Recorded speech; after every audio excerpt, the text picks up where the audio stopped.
Nous bénissons le roi des rois ce matin. Excellent Père de grâce. Il n'y a point de Dieu semblable à toi. Nous sommes là dans ta présence. Nous nous tenons dans cette précieuse présence. Parce que là où tu es, Seigneur, il fait bon d'y demeurer. Et c'est pourquoi ton peuple est là pour ce premier jour du séminaire. Et nous te disons gloire, honneur et puissance soit à toi au nom de Jésus. Amen. Asseyez-vous dans sa présence, s'il vous plaît. Notre séminaire cette année, comment régner dès maintenant dans cette vie. Nous rendons grâce à Dieu pour Impact Centre Chrétien qui ose traiter des sujets qui sont un peu tabous dans le monde chrétien, comme si la victoire était une chose qu'on obtient au ciel. Au ciel, personne ne va régner. Papa, bon Dieu, le seul, il règne là-bas. Si tu vas au ciel, tu risques d'être cordonnier. Prends garde à ça. Aucun homme ne règne au ciel. Papa, bon Dieu, a créé le ciel pour régner. Il a créé la terre pour que nous régnons. En attendant qu'il détruise l'ancienne terre et fasse des nouveaux cieux et une nouvelle terre, pour le moment, la nouvelle création que nous sommes doit apprendre à régner sur cette terre-là. C'est ce que nous allons aborder toute cette semaine, par la grâce de Dieu. Et pour ce premier soir, nous allons faire une synthèse, tout juste pour nous permettre, nous-mêmes, de nous situer par rapport au grand thème que nous allons aborder ces 5 soirées.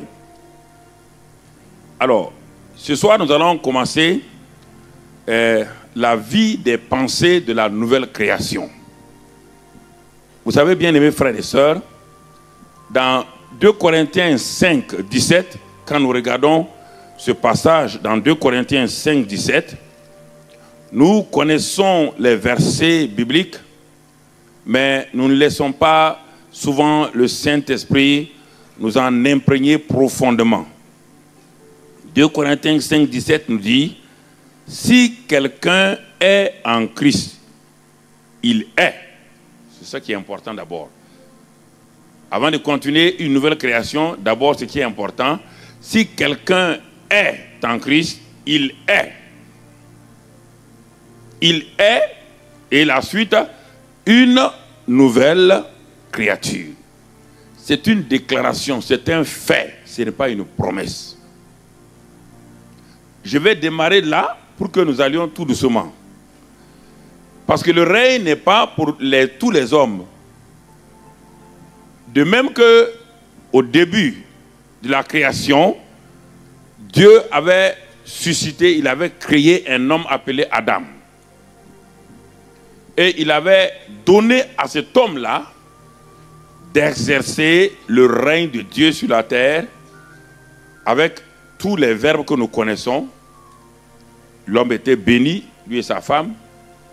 Ensuite, Dieu les a rendus féconds pour leur permettre de se multiplier, de remplir la terre, c'est-à-dire d'occuper la terre, et ensuite d'exercer leur domination pour en faire un assujettissement total. Adam, malheureusement, n'a pas pu régner.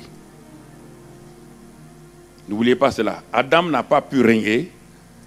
Et alors, quelqu'un d'autre a régné à la place d'Adam. Quelqu'un a usurpé le règne d'Adam. Et quand ce quelqu'un a usurpé le règne d'Adam, légalement, il n'était plus permis à Dieu de venir exercer son règne sur la terre parce que Dieu avait créé l'homme. Et il avait délégué son autorité pour qu'il règne comme un représentant légal de Dieu sur la terre. N'oubliez pas, Dieu est très légaliste, mais le légalisme de Dieu n'est pas en rapport avec la loi qu'il va donner à Moïse. C'est-à-dire qu'il exerce des choses selon son caractère. Pour revenir sur la terre, Dieu avait déjà prévu un plan, il doit retourner sur la terre. S'il ne retourne pas sur la terre, Et s'il ne retourne pas de la bonne manière, Satan va lui dire clairement qu'il est un usurpateur comme lui. Bien-aimés frères, la Bible dit dans le livre de Romains que Dieu veut nous justifier, mais pour le faire, il doit être d'abord juste lui-même.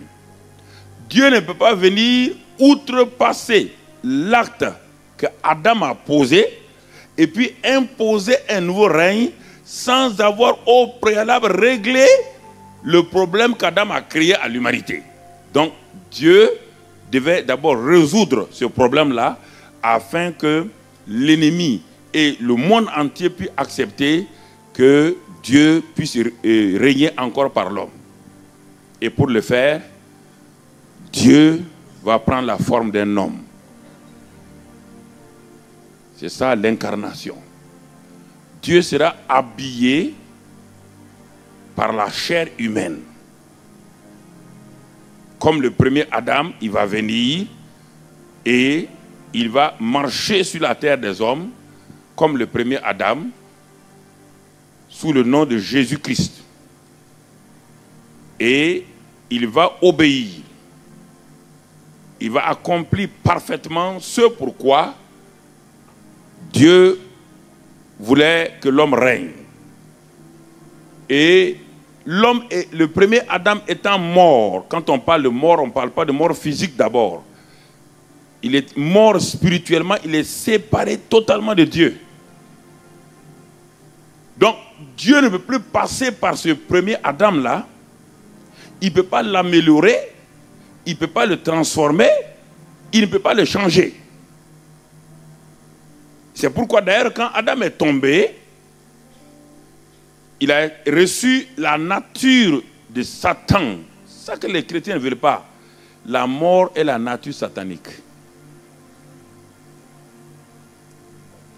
Maintenant, Dieu dit, empêchons Adam qu'il étende sa main, parce qu'Adam n'était pas éternel. Il ne connaissait pas encore la vie Zoé. Il n'avait pas la vie Zoé.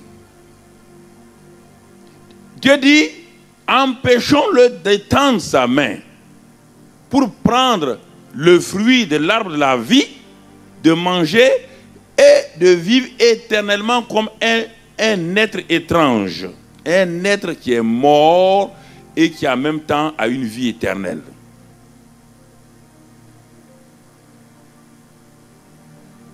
Alors, Dieu a mis Adam et Ève au hors du jardin. Et il a fermé l'accès à l'arbre de la vie. Et nous avançons durant les âges et nous allons voir apparaître sur la scène maintenant un autre homme du nom de Jésus-Christ, le dernier des Adam. Il va terminer la race des Adam. Il n'est pas le second Adam, il est le second homme, mais le dernier Adam. Il est la somme des Adam, les Adam AI, variant de 1 à N. Il est la somme de ces Adam-là. Il va finir les Adam. Il va finir la série noire des Adam. Il va finir la race des Adam déchus. Il va englober tout ça pour aller crucifier. Et cette nature adamique s'appelle le vieil homme. La nature déchue. Et en crucifiant ce vieil homme-là à la croix du calvaire, il a mis fin à la série des Adam. Mais il n'a pas donné encore la vie. Parce qu'à la croix, il n'y a pas la vie. À la croix, c'est la destruction des œuvres de Satan. C'est le triomphe de Jésus sur Satan. C'est l'homme qui est réconcilié encore avec Dieu. Et par l'ensevelissement maintenant. L'ensevelissement, je ne parle pas de son corps dans le tombeau de Joseph d'Arimathée. Ça, c'est son corps physique. N'oubliez pas qu'à la croix, il a remis son esprit au Père. Son corps physique est allé dans le tombeau de Joseph d'Arimathée. Son âme est allée dans le séjour des morts. Pour que l'homme puisse revenir à Dieu, Dieu avait dit à Adam qu'il est mort. Et là où les morts doivent partir, pas les morts physiques. Les morts spirituels, leur fin, c'est l'enfer, le séjour des morts. Son âme est allée dans le séjour des morts. non pas en tant que vaincu. Les gens ne comprennent pas. Jésus n'a jamais été vaincu. Jamais. Même quand l'ennemi avait l'emprise sur lui, il l'a mené. Il a dit qu'il est allé prêcher aux âmes qui sont en prison. Et là-bas, 3 jours, il attendait que toi et moi, que le Père puisse dire, prendre son bâton de juge, frapper, en disant, l'humanité déchue, ce que tu as fait, j'accepte ton sang qui a été versé à la croix, j'accepte ta mort, j'accepte maintenant que tu as payé le prix et que tu peux racheter les gens de toute race, de toute génération. Tu peux les racheter, ce qu'on appelle la rédemption. Tu peux les racheter. En ce moment, le 3e jour, Dieu a accepté. Et c'est pourquoi on dit, on le verra dans la semaine, on dit Jésus-Christ est le premier-né d'entre les morts. Ce n'est pas sa naissance physique dont on parle. Sa naissance physique a fait de lui le fils de Marie, l'Adam qui vient sur la terre. Mais le Fils de Dieu avec puissance, c'est par la puissance de la résurrection dans Romains 1, dans Colossiens, dans Éphésiens. Maintenant, il est le premier-né d'entre les morts. On n'utilise pas ce mot-là pour Lazare. Lazare n'est pas né d'entre les morts. Lazare est revenu à la vie physique. Il n'a jamais été mort spirituellement. Donc, tous les enfants, la veuve de Naïl, tous ces ressuscités qu'on parle dans la Bible, ils n'ont jamais goûté à la mort spirituelle. Mais Jésus est allé, il est allé dans la mort spirituelle. Et maintenant, il est né. Il est le premier-né d'une nouvelle création. Il est la tête de la nouvelle création. Il est la prémisse de la nouvelle création qui sort maintenant du tombeau et il sort du séjour des morts. Il sort du séjour des morts avec la clé de la mort et du séjour des morts. Donc il a dit à Satan, avant de partir, tu me donnes la clé de la mort et du séjour des morts. Il sort avec victoire de ce séjour-là et il dit maintenant, c'est pourquoi il dit, quiconque croit en moi, à la vie éternelle, il ne peut plus mourir. On ne dit pas qu'il ne mourra pas physiquement. Il ne peut plus. La nouvelle création, la mort spirituelle n'a plus le pouvoir sur lui. La nouvelle création est une nouvelle espèce d'être qui n'a jamais été connue, que personne n'a jamais connue, parce que c'est un être spirituel qui garde son manteau physique, mais c'est un être spirituel que le monde découvre, que Satan découvre. Et quand Satan a découvert la nouvelle création qui est maintenant identifiée à Christ, qui a l'image de Christ, Satan, qu'est-ce qu'il va faire? Il sait qu'il n'a aucun pouvoir sur la nouvelle création. Mais qu'est-ce qu'il va faire? Il ne peut pas le détruire. Il va empêcher la nouvelle création d'entrer dans son héritage, de vivre la victoire. Il va l'empêcher régulièrement de célébrer, de prendre possession contrôlée. Et c'est ça le combat des milliards et des milliards de chrétiens dans le monde, et ils ne s'en sortent pas. Et à cause de ça, ils ont inventé le combat spirituel contre les démons, ils ont inventé la démonologie, ils ont inventé toute la trimologie, ils ont inventé toutes sortes de choses. Ça ne marche pas, ça ne fonctionne pas.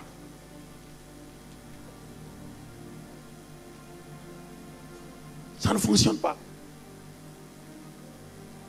Écoutons pendant ces quelques jours-là, que le Seigneur va nous aider. Donc, la nouvelle création, c'était un être, mon frère. Il est la justice de Dieu. On va le voir dans la semaine. Je résume, parce que ce soir, je vais vous introduire. Il est la justice de Dieu. Il est dit dans Romains 8.1 que la nouvelle création, on ne peut pas la condamner. On ne peut pas la condamner.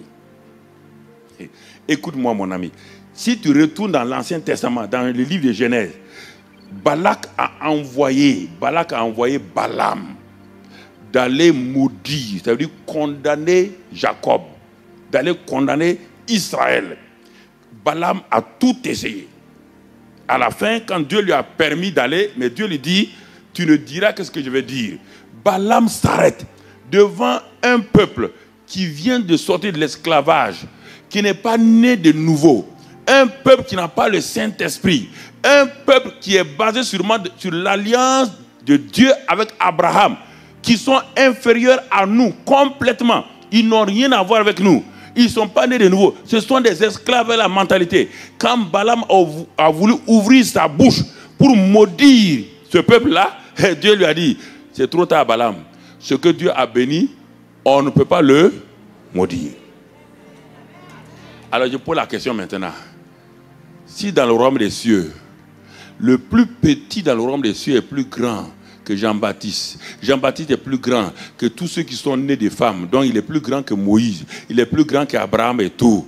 Et que le plus petit qui est né dans ce royaume-là, si on n'a pas pu maudire ceux qui étaient esclaves, comment peut-on te maudire? Qui va te maudire? On va aller, écoutons. Ce que je veux dire là, c'est que personne ne peut s'arrêter, me maudire comme cela. Je peux poser des actes qui vont me créer des problèmes moi-même. Parce que tout message qui est donné n'est pas exhaustif, n'est pas complet. Donc il est préférable que tu rentres dans mon cadre. Parce que quand je dis ça, toi tu sautes déjà, tu vas aller devant trop. Reste là calme, là, petit. Donc je vois déjà, tu as lu tel livre, tel auteur a dit ça. Reste, nous sommes dans un message bien ciblé de 1h15. On reste dans ce cadre-là. Si toi tu vas déjà 4 heures avant moi, tu m'as trop dévancé. Reste calme. Voilà. Quand on prêche à des gens, ils sont déjà en avance. Ils sont en train de dire, mais l'autre a dit ça, l'autre a dit ça. Ce n'est pas l'autre qui est ici, c'est moi. C'est moi qui suis ici. Laisse tomber l'autre.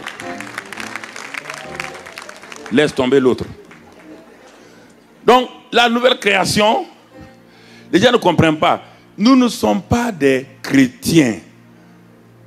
Nous ne sommes même pas des disciples. Jésus a utilisé le mot disciple dans les évangiles. Tu as vu ce mot-là dans les épîtres? Hein? Non. Les évangiles, c'est l'histoire de Jésus-Christ de Nazareth. Ce n'est pas l'histoire de la nouvelle création. Dans les évangiles, personne n'était né de nouveau. Personne n'était une nouvelle création. Les pierres là, qui faisaient les miracles là, c'était des morts ambulants. Ils étaient tous morts spirituellement. Il n'y avait aucun qui avait la vie éternelle. Ils ne sont pas nés de nouveau. Les 4 évangiles, c'est l'histoire de Jésus sur la terre. Ils sont nés seulement le jour de la Pentecôte dans la chambre haute. Ils sont nés de nouveau, ce qu'on appelle le baptême dans le Saint-Esprit. Ils ont reçu le baptême du Saint-Esprit dans le corps de Christ. Ils ont été remplis du Saint-Esprit. Ils ont parlé en langue. Les gens ne savent pas. C'est à partir de là que la nouvelle création a commencé. Alors, regardons maintenant cette nouvelle création qui a toutes les caractéristiques d'un homme invincible. C'est à cette personne-là que Dieu donne encore de nouveau, comme il a dit à Adam, le premier Adam qui n'a pas chuté. Dieu s'adresse à nous. Encore, nouvelle création. Il dit, Romains 5 maintenant, verset 17. Romains 5, verset 17 maintenant. C'est sur ça que notre texte est tiré. Notre titre de ce séminaire de 2011 est tiré. Romains 5, verset 17. Si, par l'offense d'un seul, c'est-à-dire Adam, la mort a régné par lui seul. L'offense d'un seul. La mort a régné par un seul.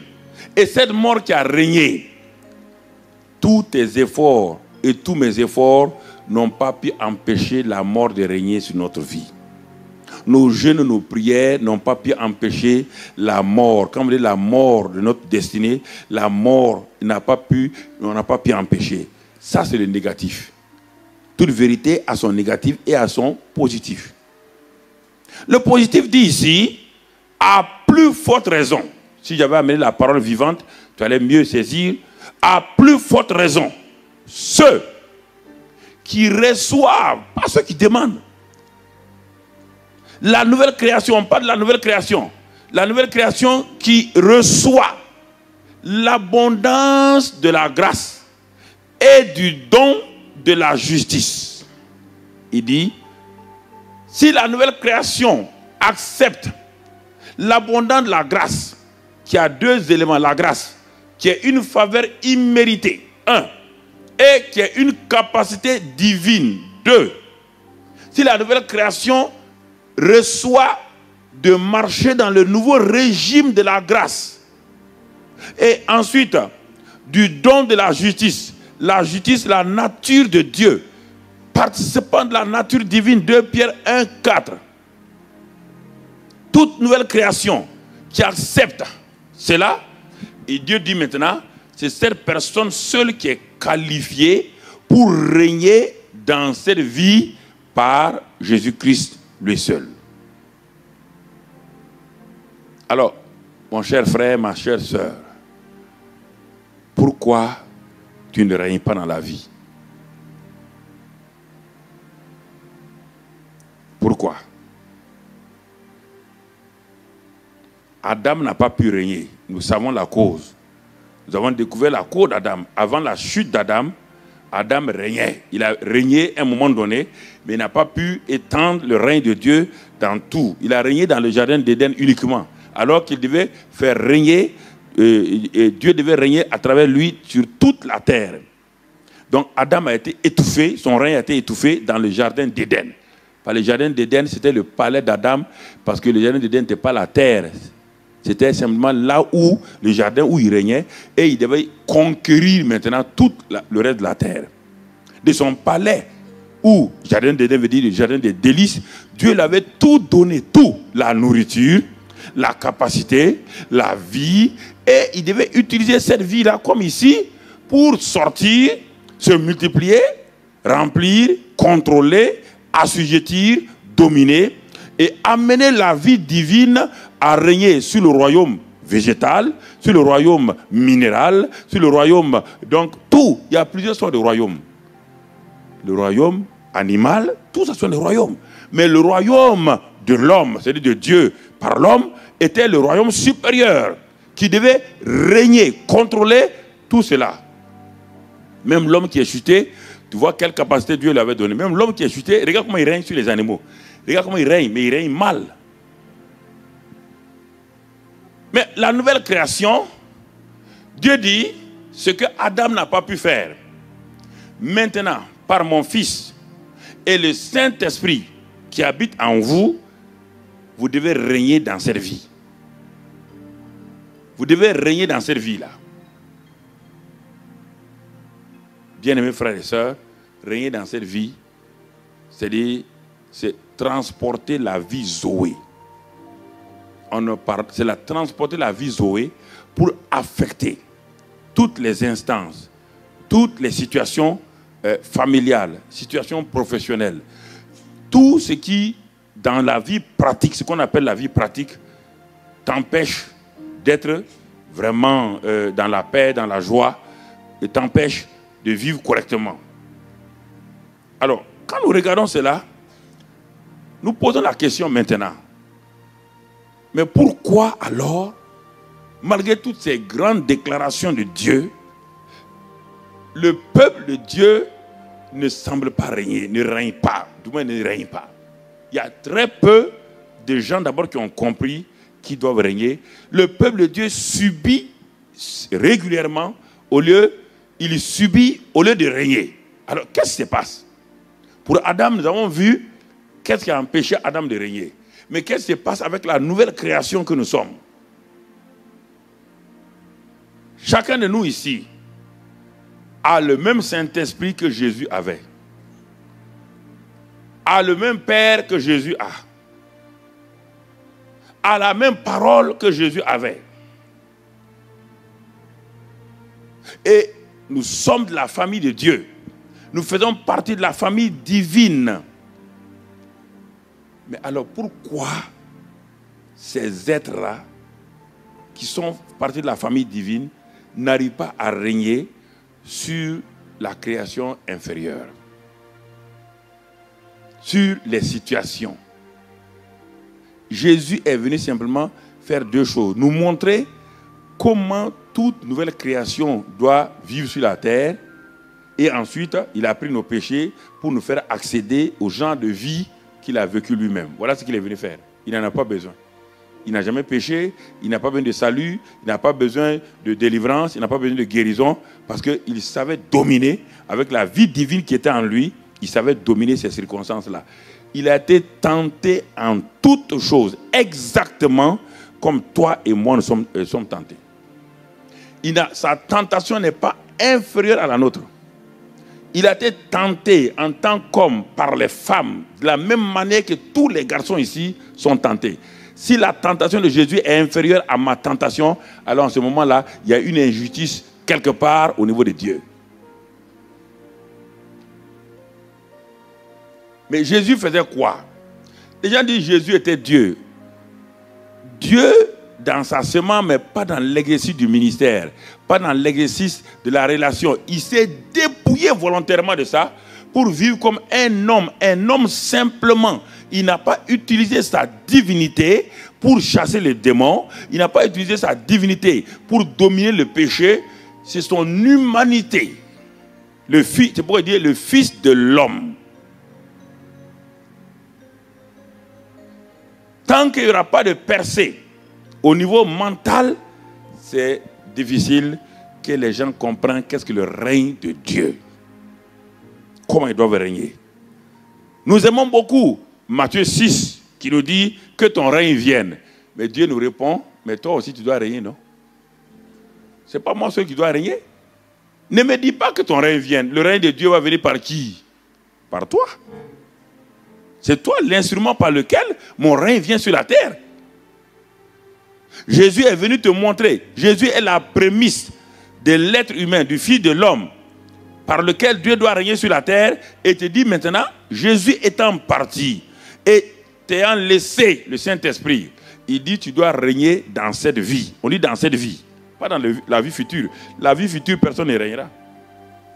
Sauf quand on va revenir dans la Nouvelle Jérusalem, et là on va régner avec Jésus lui-même. Alors, bien-aimés frères et sœurs, et quand nous regardons ça, nous allons lire un autre passage. Peut-être il vaut mieux qu'il le mette directement. C'est dans le livre des Proverbes 23, verset 7. Et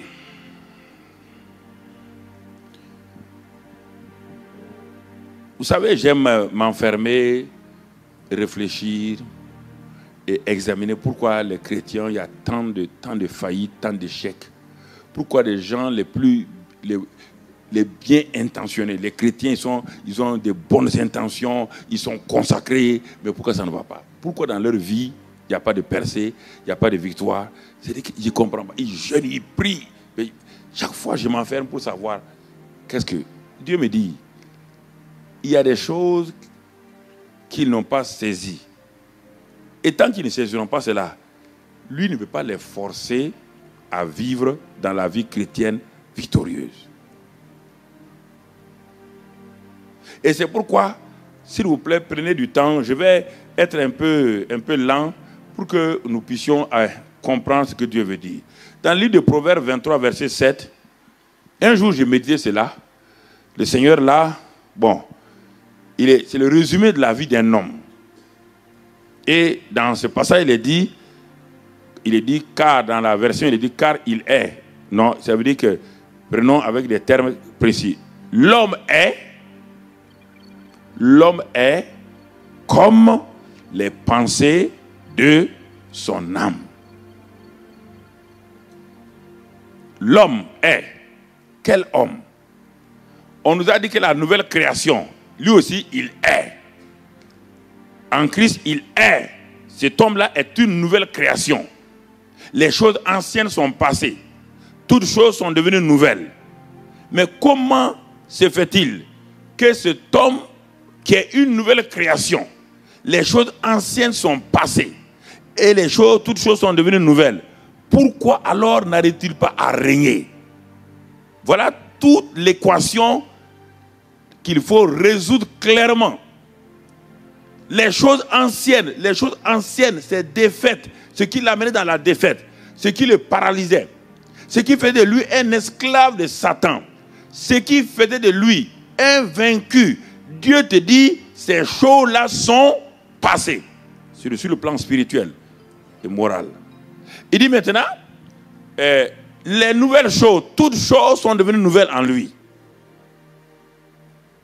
On te dit, c'est cet homme-là à qui on demande de recevoir la grâce, l'abondance de la grâce et du don de la justice pour régner dans cette vie.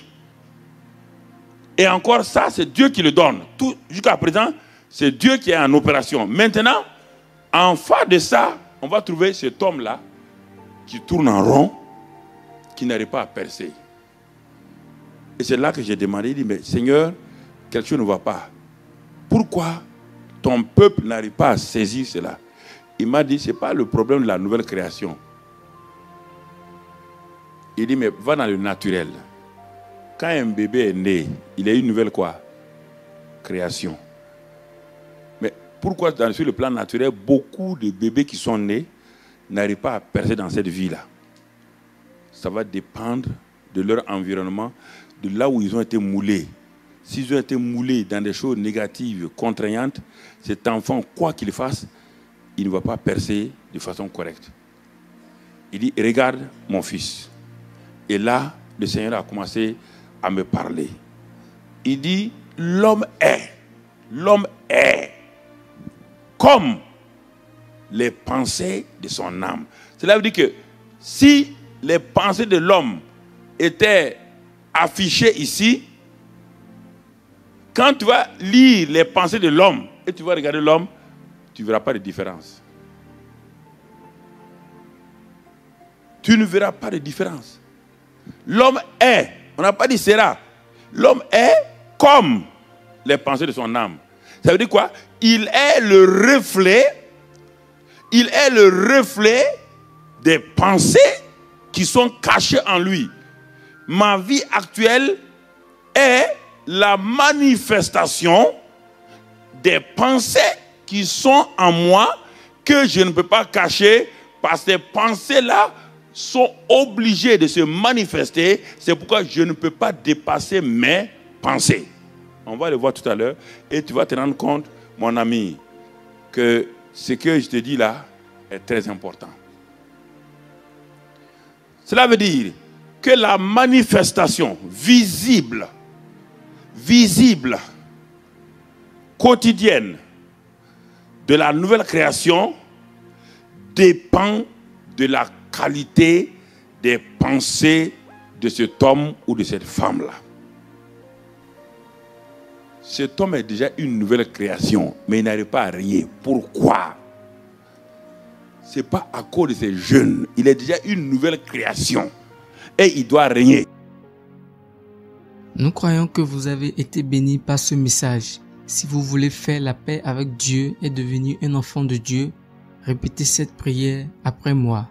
Dites, Éternel Dieu, je reconnais que je suis pécheur et je te prie de me pardonner. Je crois que Jésus est mort sur la croix pour mes péchés et ressuscité d'entre les morts afin que j'aie la vie en abondance. Je me répands de mes péchés et je me détourne d'eux. Je t'invite dans mon cœur et dans ma vie. Je veux te suivre en tant que mon Seigneur et Sauveur, dès maintenant et pour toujours. Au nom de Jésus, Amen. N'oubliez pas d'aimer et de partager la vidéo autour de vous afin d'aider quelqu'un. Pour vos questions, conseils et autres, vous pouvez nous contacter aux adresses qui se trouvent dans la description. Demeurez bénis et surtout n'oubliez pas, Jésus-Christ vous aime.